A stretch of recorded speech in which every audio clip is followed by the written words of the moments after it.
¿Qué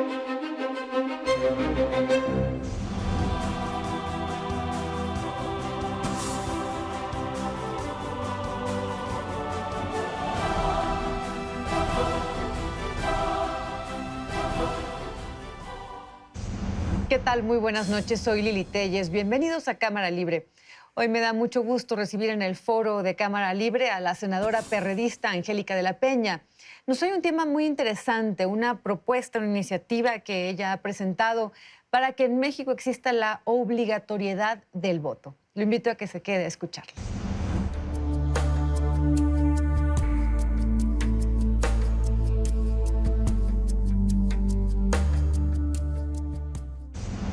Senadora Angélica de la Peña, gracias por estar aquí en Cámara Libre. Muchas gracias por la invitación, Lili. Bueno, pues muy interesante tu propuesta, que pues muchos no nos hayamos puesto a pensar. Tú estás proponiendo en el Senado de la República que el voto sea obligatorio para los mexicanos. Sí, que cuando vayamos a votar lo hagamos de manera obligada, por quien queramos votar. Incluso si quieres anular tu voto, votar por quien tú quieras, pero que sea obligatorio.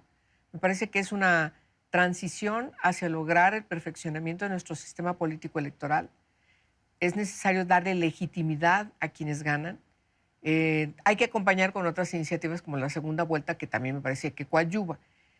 Hay buenas experiencias. Yo conozco la experiencia de Brasil desde que iniciaron y francamente me gusta. ¿Ahí es obligatorio? Sí, es obligatorio y además es electrónico, es un voto muy moderno, entonces votan por muchas cosas, casi aparecen en Estados Unidos y lo votan al mismo tiempo. ¿Cómo tienes esta idea? ¿Cómo Pues, concibes esta idea? Me imagino, ¿será que en México hay un gran abstencionismo? Sí, es muy alto. En primer lugar, es muy alta. En un comparativo con el resto del mundo, ¿cómo estamos? Yo creo que México tiene muy alta la abstención, que refleja finalmente una inconformidad con el establishment, refleja una falta también de compromiso con las decisiones que se tienen que tomar el día de la elección. Y todavía una desconfianza a nuestra democracia, que es una de las más caras del mundo, por cierto. Y es una gran desconfianza. Una gran desconfianza que te lleva a tener también manifestaciones de incomodidad, manifestaciones de desagrado, pero me parece que eso también se tiene que reflejar para que podamos tener autoridades que surgen de la votación de manera mucho más legítima. Cualquiera que sea la votación, el sistema para decidir los encargos, por listas, por mayoría relativa, por configuración de, como pasa con los municipios, la democracia vertical y horizontal, como quiera que sea. E incluso deberíamos estar integrando también reconocer el derecho de voto de las personas que están privadas de su libertad, que es algo que se ha recomendado por parte de organismos internacionales a nuestro país. Somos de los pocos países todavía que en el mundo democrático, tengo que aclarar eso, quienes están privados de su libertad se les siga constriñendo su derecho al voto. Me parece que si estamos entrando a un sistema garantista del debido proceso legal, estamos logrando una transición muy importante en nuestro sistema jurídico. Es necesario también reconocer, junto con la reinserción social que caracteriza a este sistema para quienes están privados de su libertad por alguna sanción, por alguna comisión de delito, también tengan la posibilidad, como parte de esa reinserción social, que se les reconozca su derecho al voto. Es que ahorita pues los mexicanos cumplimos 18 años y tenemos el derecho al voto, pero la obligatoriedad cambiaría completamente pues nuestra propia cultura democrática, porque sería realmente hacer una conciencia de que la base es la democracia y de que pues es tan importante que tienes la obligación de hacerlo. Vaya, lo mejor sería que no tuviera que ser obligatorio, pero me parece algo que sí mejoraría nuestra conciencia. Ahora, ¿cómo se implementaría? Sería muy costoso. ¿Cómo se revisaría que todos los ciudadanos que están en edad de votar efectivamente hayan votado? ¿No sería un problema burocrático o muy costoso? No, porque al contrario, hay una inversión muy importante el día de la elección para dotar de todas las boletas que se requiere que garanticen el derecho al voto de todas las personas que están inscritas en el padrón. y en la lista nominal que corresponde a cada casilla. Ahora, ¿esta propuesta podría estar lista antes de la próxima elección? Sí, como es una reforma estructural, necesitamos reformar la Constitución. Si nosotros nos pusiéramos de acuerdo, el PRI, particularmente el PRI, el PAN, el PRD, los otros partidos, podemos lograr que estas reformas puedan estar inscritas para que se apliquen en el 2018. Pero para eso necesitaríamos estar prácticamente reformando la Constitución en el próximo periodo de sesiones, que iniciaría en febrero. Ya no nos da tiempo ahora. ¿Y qué dicen los otros partidos políticos en el Senado sobre esta propuesta? Algunos senadoras en corto me dicen que les parece muy bien, que sería un avance muy importante, que ya México tiene que transitar por esos caminos, pero se disciplinan a lo que les diga su líder, a lo que les diga quien está al frente de su partido. Y entonces me parece que es una decisión que tiene que discutirse en el marco de los grupos parlamentarios, pero también, y eso lo quiero reafirmar muy bien, Lili, hay que discutirlo hacia afuera, con los expertos, con quienes tienen la especialización y el estudio del proceso democrático del país, para hacer las valoraciones pertinentes también en función de cómo les ha ido a otros países que ya lo tienen. Realmente requiere tanto, sí, mesas y consultas, o todo eso. No es algo Para más que lo sencillo. para que Pero, lo por ejemplo, ¿cuáles legitimes. serían los motivos en contra de esta propuesta? Pues yo creo que no quieren moverse de la comunidad en la que están.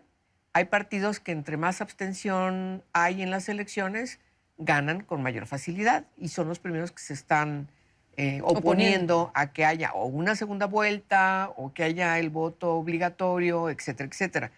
Y volviendo a los costos, ya no costaría nada, porque toda la gente que no va a votar el día de la elección, que es una mayoría muy importante y a veces es incluso un poco más del 50%, todas esas boletas se tienen que anular.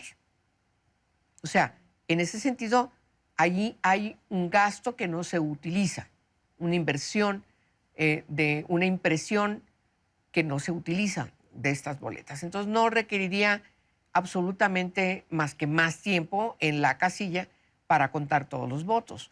Y claro, las normas que tienen que definir cuál sería la justificación de quienes por alguna razón no pueden ir a votar, quienes están en los hospitales, quienes están enfermos, quienes tienen alguna dificultad que debe quedar debidamente reglamentada. Senadora, ¿crees que puedas convencer y lograr el consenso para que esto salga antes de la próxima elección en México? Voy a hacer el intento, Lili. Pero sí, voy a tú hacer eres muy trabajadora. Sí, soy muy trabajadora. Pero ¿crees que lo puedas lograr? Hay que mover esas estructuras que están ya añejas, que ya huelen a mojo, que están ya rancias, que no se quieren mover. Hay que moverlas. Me parece que México necesita buscar, seguir trabajando en los caminos que nos lleven a mayor legitimidad de las autoridades, las que sean.